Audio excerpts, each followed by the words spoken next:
Sri Praful Patel ji.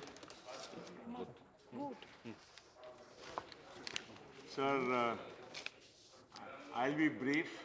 I've spoken on the budget earlier, so won't give you a chance, hopefully, to press the bell. Sir, few issues which I think merit the attention of the government. My esteemed friend Anand Kumar ji is there, who was my predecessor, and I'm sure the government will get some wisdom from him also in terms of aviation. There are one or two issues which require some attention. One is the tax on fuel. The ATF has been a long-standing demand.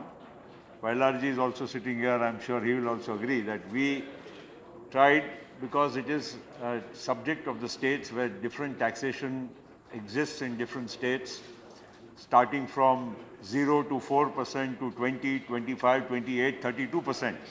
So that has taken its toll on the aviation industry's health, and also the theme and the motto of the government, which I could gather from the speech both of the Honorable Prime Minister and the Finance Minister, was that tourism is a focus area for this government.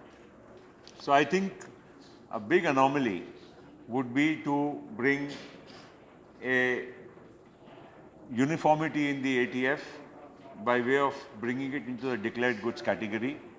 There had been an endeavor in the past to talk to various state governments. I also had undertaken that exercise, and I remember that most states were on board. However, the finality to that kind of an agreement, broad consensus, could not have been arrived, and therefore I would urge you to continue to endeavor to bring ATF under the declared goods category. We have brought earlier aircraft which were operating with 80 seats and less in the declared goods category, the ATF consumed by those category of aircraft. It should be universalized for all categories of aircraft. I think that would be a very important step. Even on, I read somewhere in the statements about MROs, maintenance repair organizations, being incentivized. If a plane of India goes to a foreign country for service, there is no tax, service tax or other taxes on that. You pay foreign exchange because that plane goes there and comes back. You have to pay in foreign exchange. But if that same activity is conducted within the country, the organization which is doing that is taxed on the basis of providing a service and other local levies. I think it's a self-defeating exercise unless and until we make it level playing field, and otherwise our planes will not be serviced in India. We lose that kind of opportunity for employment, for creating infrastructure. I know of many such facilities which have been set up in India, but for want of adequate work because of the high taxes, those same aircraft go to Sri Lanka, has set up a very big facility right next to us. Most of the aircraft of many private airlines go to Sri Lanka, but they do not go to our own MROs which have been set up in Hyderabad, in Hosur, and many other parts of the country. So I think, yes, Nagpur is just about to come up. So I think it would be something which would be very much logical. Otherwise, you are anyway losing that business. You are creating an environment where you will facilitate the setting up of more MROs and more business in the country. One more anomaly is, and I think this can be remedied very immediately. In fact, you could even reply to this. You go for learning, education, for medicine, for engineering, for any other, for studying law. You don't pay any service tax to an educational activity. But in the case of pilot training, which is also an educational activity, there is a service tax on that. And as a result of which, no new flying school, or including the ones which are existing in the country, they are on the verge of closing down because the student has to pay 13.5% service tax, and that additional cost is a high amount, whereas it's comparable to the rest of the world. People, the students, instead of studying in India, are going abroad. Again, the government is paying foreign exchange, because education is a freely allowed activity, and our own flying schools which have been set up in our country are one by one closing down. So I think it's a very logical thing. It's an educational activity. It is being not classified as an educational activity, a flying school. It's something I think is defying logic. I would urge you to look at this also, and it's something which can be acted very immediately upon. The tourism minister sitting here, of course, he has different views on tourism, my dear friend from Goa, including whether it's pubs or going to the beaches, but that notwithstanding, this is how he's going to incentivize tourism is a different thing. But I'm just talking of the hotel industry. Why does tourism flourish anywhere in the world? Because you offer a hotel for various categories, right from the budget hotel to the most expensive hotels. It's also available in India, but still somehow, why is our number of tourism is not going up? The reason is that we still do not have as affordable multimodal tourism package available in the country, whether it's transport, accommodation or other facilities. It's still not as incentivized as in many other countries of the world. Small countries offer such fancy packages. In fact, Jayaji would know, most people from India go to Pattaya, Bangkok and all for weddings.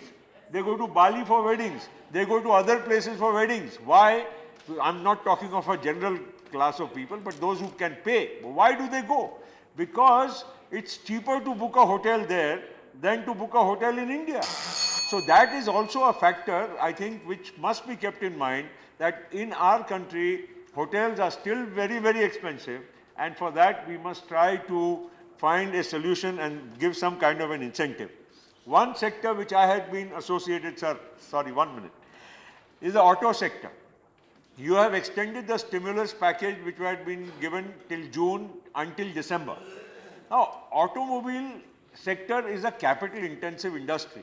It's not something which is, it's not like a small convenience store. Here, serious manufacturing activity requires setting up of big industrial plants. It is 25% of India's manufacturing GDP, which is not small in terms of both economy, revenue to the government and employment potential to the country. The auto sector stimulus package, why should it have only been extended up to December? Why could it not have gone up to March? And then you could have spelled out a long-term plan of the government that yes, you want to support the automobile sector because it is a very important activity in our country. The third thing, because of shortage of time, I'm making it very brief. In the defense procurement, I am happy that you are opening up the defense sector. But I just read the other day a decision of the cabinet committee which said that there is some transport planes which are to be bought by the Indian Air Force. Very good. You have made it only for the private sector. You cannot, means the public PSU cannot even compete in a tender. I mean, that is something, a very ridiculous situation. I had taken this issue up with the then defense minister as the then minister of heavy industry. And that issue was yet to be resolved, but this government has come and immediately announced this decision to go in for the tender and procurement, which is happy. I am okay with that.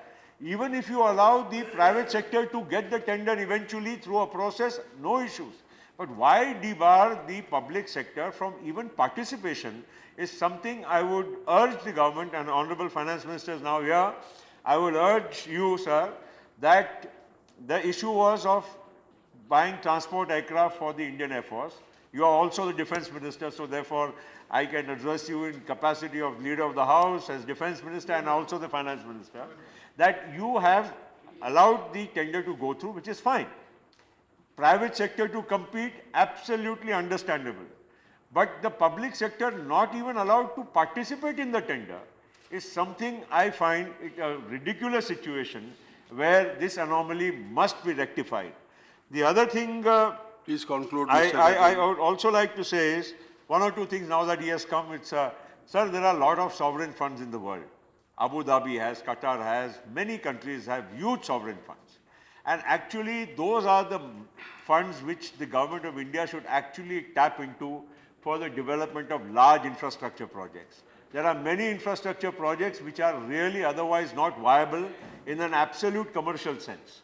And if really we want to have major projects of great national importance coming up, you must tap into these big sovereign funds of major countries. And I think that would be a step in the right direction. And those funds can only be tapped into if you give them some kind of preferential treatment, some kind of treatment away from the existing, because these are government to government transactions. I'm sure you would have looked into it, but for paucity of time may not have really been able to dwell upon it in the budget. But I urge you that in the days to come, you would look at this as a serious activity. One last point, sir. Slum rehabilitation, I read in your budget speech that you've allowed some CSR spend in the slum rehabilitation. Sir, only CSR will not solve the issues of slum rehabilitation. We come from Mumbai. My esteemed senior colleague Murli ji is known as, and Jaya ji, and many of us have our roots in Mumbai. Mumbai is 60% living in the slums. It may be the financial capital, it may be the biggest whatever city of the country in terms of wealth, but it does not reflect anything on the ground. And if CSR would solve the problem of slum rehabilitation, I'd welcome it. I think the one area which really needs to be looked into is that slum rehabilitation should be treated as an infrastructure activity, so that funding for that is available. Taxation benefits are available for that. And until and unless we look at it as a comprehensive package separately to be dealt, and I am not talking only of Mumbai, because we see in many other cities of the country, many slum pockets which have Please come conclude. up. Big cities attract people from all over the country, and therefore they tend to have more slums, and those slums need to be addressed at some given point of time. So I would urge you that look at that activity also as an infrastructure project which can be dealt with in a very different way. And one last point, sir. In government to government relationships, we have many transactions. Like Bhutan, Honorable Prime Minister went to Bhutan. I am aware that between Bhutan and India, we have a long-standing partnership. We give them extended credit. They set up power projects, hydropower projects, and we in turn buy the power back from the government of Bhutan.